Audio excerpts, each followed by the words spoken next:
Welcome to another episode of Thomas Muse Extra, and this time it's all about our new single, which is This Isn't Rage. I have my friend Naomi here. The reason that I've got Naomi here is, well, number one, she's a really creative person. You do loads of different creative projects. Yeah. She was also my late brother Tryf's best friend. The past few years have been quite tricky for me, shall we say. Not just his passing, but life has just thrown loads of different things at me. Traditional routes haven't really worked for me, like counselling and therapy and stuff like that. So I had a bit of a chat to Ben, and he said, try actually enjoying yourself. Try writing something and channeling the rage that I was feeling at the time, and believe me, there was a lot of anger going on, into something like that. So I did. I went away and I wrote this, not thinking that anything would happen with it, to be honest. I sent it to Ben in a state of anger. And he did something with it, and you have listened to the track, haven't you? Yeah. This isn't rage. This is a fire. I am here. And I won't stay quiet. Wasn't what I expected. But great. What did you expect? I don't know. I think I was expecting like a different kind of emotion. You know, a more sort of typical grieving emotion, I guess. But I guess what's really interesting about being here today is that what I've been feeling lately is kind of guilt of feeling angry. Yeah. And actually watching that was really helpful. Oh, that's to know that that's nice. It's okay now to like get to that point of my grief. Yeah, know? Definitely. And I understand the difficulty of that.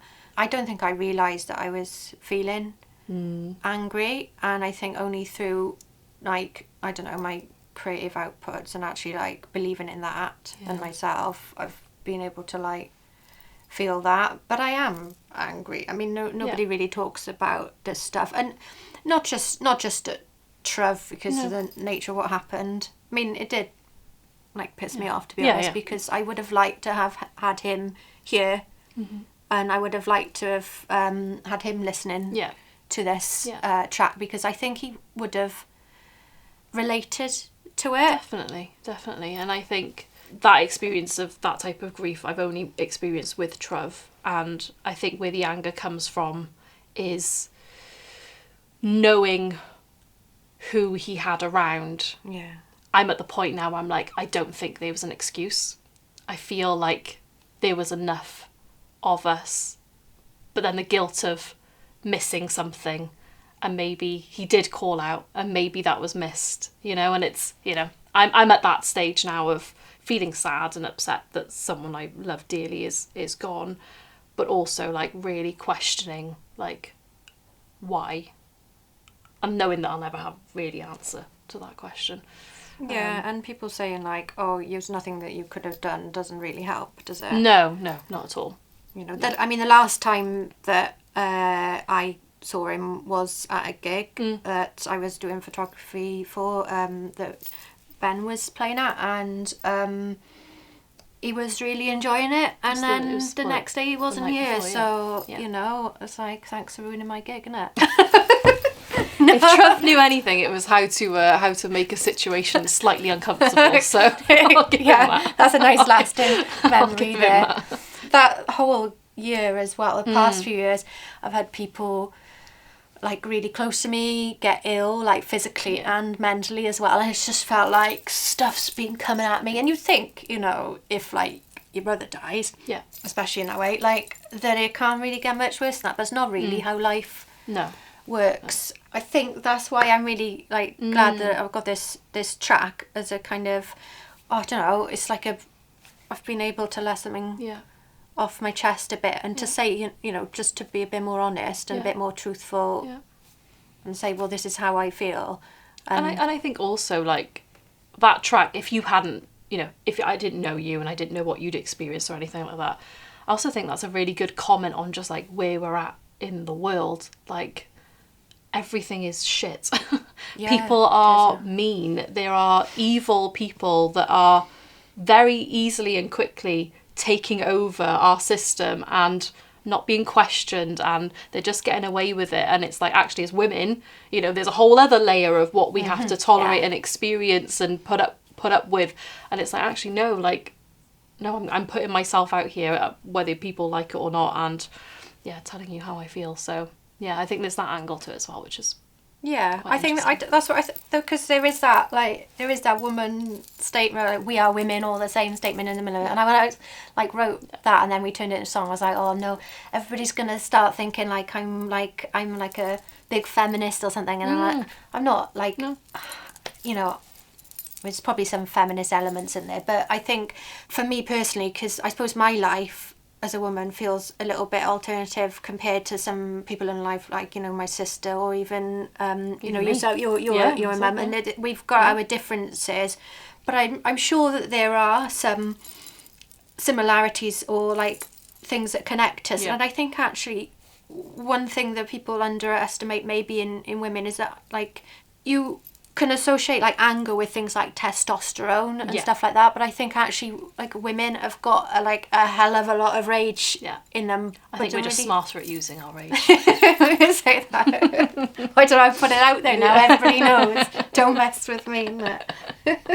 I hope that, I mean, I want to do more. Don't know whether, like, Ben wants to do more. I've had enough of trying to turn that into something. He did kind of, I mean, it was pretty, like, amazing, really, that he managed to turn that into a track and get me through doing a music video for it as well, considering my my skills. I shared something with you before you actually listened to the finished track, which is like my original self-recording, I suppose. So I played you the original incarnation of This Isn't Rage, which was a bit different, wasn't it? Yeah, it's a bit gentler.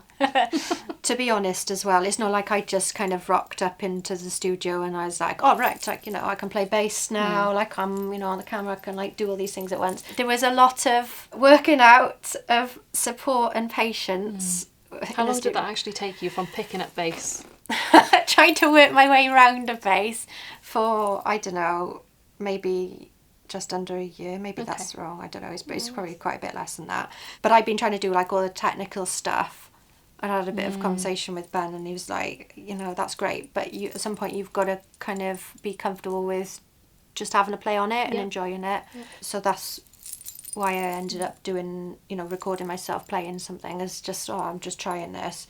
But when I came down into the studio to do the music video, because he unexpectedly went, all right, I like that, let's do something with it. And I was like, yeah, all right, yeah, we'll do that. And then we were in here and I was like, oh, I haven't really comprehended what needs to go into this, because we were recording and I was like playing, you know, I was playing the bass. I was like, oh, so I got to say the words at the same time. I was like, and look at camera and look good. Yeah, exactly. So yeah, it took less time than I thought it was gonna do, but I think that's mainly because Ben really knows what he's doing in the studio, knows how to like give direction to people that gets them to get the most out of themselves and to feel confident and just be able to find like a focus and stuff like that. And also like some editing mastery as well. Like, I don't know how he always does it, because like he films the whole thing, you know, and then he goes and edits it, and editing the music and the film, like, I cannot comprehend that fully. He took like an idea that I had and then he made it what I'd imagined it to be, if that makes sense. So because I couldn't fully get out what I wanted to express just in that initial outburst. And well, it wouldn't work if it was just the words or if it was just the bass, no, it or wouldn't, if it was just the visuals. You need all of those components together, layering, you know, and a bit of extra of that and a bit less of that. Yeah, so that's the Thomas Muse effect, basically. When we come together, then stuff turns into things that we actually like want to put out there. Fuck all of you cunts. Fuck every single one. Fuck all of the grumps. Fuck every single one. And you've actually come and watched some of our Thomas Muse performances. And you saw one at Little Man, didn't you? Yeah, I didn't know what I was walking into. Sorry. Because I was wedged between your mum and dad and Tryfan, and then in Little Man Coffee, and I was like, this could be a great little jazz gig. Lovely. Right at the and front, it was a great little jazz gig with elements. with extra elements, which I can fully appreciate. I remember Trev said after that performance, I heard from my mum, I really enjoyed it, but I didn't expect to see my sister's foof. I can confirm that is verbatim what he said. Yeah.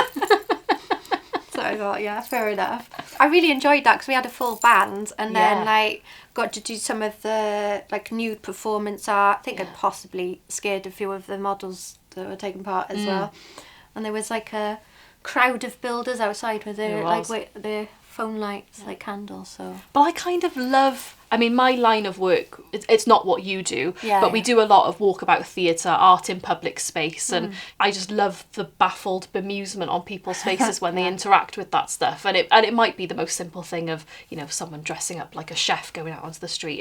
It feels really simple, but it's when you see someone's first time interacting with art and creativity, I think that's a real privilege. And so, those builders might have been laughing to themselves, but actually they would have walked away from that going, that was actually interesting, and I wonder what the message was in that. So, causes a ripple or something. Yeah, I hope it does anyway. Obviously, as one of Trev's closest friends, you came to his funeral, and I remember hearing a beautiful piece that you'd written, a tribute to Trev, which was really lovely. And then you had to listen to my statement that I made, which, let's face it, was pretty out there, I think, in terms of how funerals normally go. I mean, I'd written something, I'd gone out with Ben to the seawall, actually, which you'll probably know, because it was somewhere that I found quite peaceful, and I was like, I'm going to have to say something at his funeral. I can't do something that's all polite and stuff and the usual stuff, because that's not going to feel right for me, and also I just can't do that right now. It was kind of such a sudden rebellious thing, in a sense, that he'd done. It only kind of felt fitting to have a kind of response to that of some sort. So I wrote something with Ben and read it out, and it was quite rude, very explicit actually, very raw. And looking back on it, and I don't think I realised this at the time, I think a lot of the feelings and the things that I said in that, I suppose, poem, kind of foreshadowed the track that I've put out there now, and elements like the rage and trying to take something from it, something out there, something that fits with me, that makes sense. Being there in that moment, obviously I'd written something that was far more kind of explaining kind of what my relationship was and what I knew his relationship was like with other people. I think people were very confused, obviously, with Trev's passing, and I kind of wanted my kind of eulogy to kind of calm people and know that, although we might disagree with why this has happened and how this has happened, ultimately, and our other friend Jenna kind of gave me this wisdom that kind of stopped me in my tracks of being that wasn't my choice to make. He made that choice, and actually I can sit with that and think I might disagree with it, but in that moment he did what he felt he needed to do, and that is what it is. So that my kind of eulogy was more about that, and had moments of humour as well. And then actually you and your sister, the way that you explain things and the way that you particularly explain things and said things, just made it the most, if this sounds really bizarre, the most perfect Hobbs funeral I have been to, which is equally horrid thing to say, but at the same time, Trev did not go through life doing things as people expected, and I think that's a good way to be sent out. I think it probably started before that as well, because when I think of Trev as a being, he was really against the grain, although he followed suit and got the job and did the things, got the flat, all the things that you expect someone to do. He didn't do it in a gentle way. He made it known how uncomfortable certain things made him, and why he had to do certain things to be able to pay bills and do all that shit in life. And this is where you and Trevor are probably quite similar in kind of calling out that stuff as and when. So that moment felt perfectly right for you and how you felt about your brother and probably what he was feeling at the time as well. I think grief is such a weird thing, isn't it? But it does have its natural rhythms of when you start to feel certain things, and the sadness, you know, slowly kind of changes into what the fuck. Yeah, it does. What you said about similarities between us as well is like spot on, because I mean, we literally did do some things like exactly the same, and I haven't realised a lot of this until later on, as I said, like life has caused me to have to look at myself and realise I'm probably not the person that I thought I was underneath. And me and Trev had a lot of similarities. We pretty much took the same path, like in our like office jobs, quite literally. He was very explicit about that he hated every single job that he did, and it was pretty soul destroying. And I remember having that exact conversation, like, I've got to get out of this job and I need to be doing art because it's going to finish me off otherwise. But also all of the little things, like, so all of the stuff that we've had, you know, people getting ill and him passing and everything, has caused a kind of, the only way I can describe it is a volcano of emotions to finally erupt. And it's everywhere now. It's bubbling right down the hill. It's at the villagers. It's at the people. You know, those are. I think what we see now with Tryf passing is the waste. You know, the waste of talent that maybe not everyone knew he had because they might have only seen his drag. You know, I remember those early days of him playing the trumpet and the piano, and just how incredible of a musician he was as well. I'm angry that I'm never going to hear him play. And I thankfully have a video of him playing piano at my wedding that I will hold so like dear to my heart forever. That annoys me that, you know, someone didn't feel like they were worthy of being listened to. Probably what you're feeling now is, I'm not going to waste that. This feeling that I have, I'm going to make it known and let it known, and whether people like it or not, who cares? Exactly. When we were always, as Thomas and Muse, we were always trying to involve him and stuff like, like not too long before he passed, we were rehearsing with him and trying to get him involved in stuff because he was a bit more out there. I felt like I had, I guess, a kindred spirit sounds awful, doesn't it? But there was somebody in the family that was kind of not doing, you know, doing the naughty stuff, like, you know, you shouldn't really do. So I felt like it was kind of appropriate to involve him. So unfortunately didn't get to do that with him. But I hope that the spirit of him and those elements of him lives on in the music and the art and things like This Isn't Rage, I hope. Fuck all of you cunts. Fuck every single one. Fuck all of you cunts. Fuck every single one. Fuck all of you cunts. It's going to be like a therapy for me to, I know, when the works this time, instead of hitting out at all the people that I really care about, which I've definitely been doing. You know, you get angry with people and you take it out on people that are close to you because they're there, you know, and I can channel things, like some of the similarities that me and Trev had, like the OCD, the ups and the downs, the, like, you know, the anger. But challenge it as well, because, you know, it wouldn't be right for you to lash out and hit out and just cause destruction along the way. Actually, people that are close to you can also hold you account to say, you know, this isn't right, you need, you know, support, how can we work together and how can we communicate better about certain situations, because I'm sure, you know, for the family it's ripped something apart, and there's, you know, trying to cover some things up that, you know, we don't want to show, but it's, you know, it's exposed a lot of traits and stuff like that. And I think you're totally right about accountability. Like, you know, this thing, like, this isn't rage, this is a fire. Like, it is something that's going to continue to burn, but much like you said, you can't just take it out on people. It's not right. And people should be able to say, like, you know, people do understand as much as they can what you're going through, and they do try and help, and I've had so much support, like from you, from my family, from Ben and the rest of the team. You know, there's been like unlimited amounts of support, but it kind of is your responsibility at the end of the day to express what you're going through, whether it's grief or rage or anger or, you know, whatever emotions. You know, I hope that you can take something from it. Yeah, You said that it helps I walked you, in today not really knowing what to expect. I know it'd be slightly alternative, which I'm a big fan of. I like that it's got to this point because I've been feeling those kind of emotions internally and not really knowing, and feeling really guilty that I'm thinking certain things and I'm feeling certain things and I want answers to certain things that I know I'm never going to get an answer for. So yeah, it's knowing that that's okay. Those feelings are okay, but actually there are people around to communicate with and be pissed off with.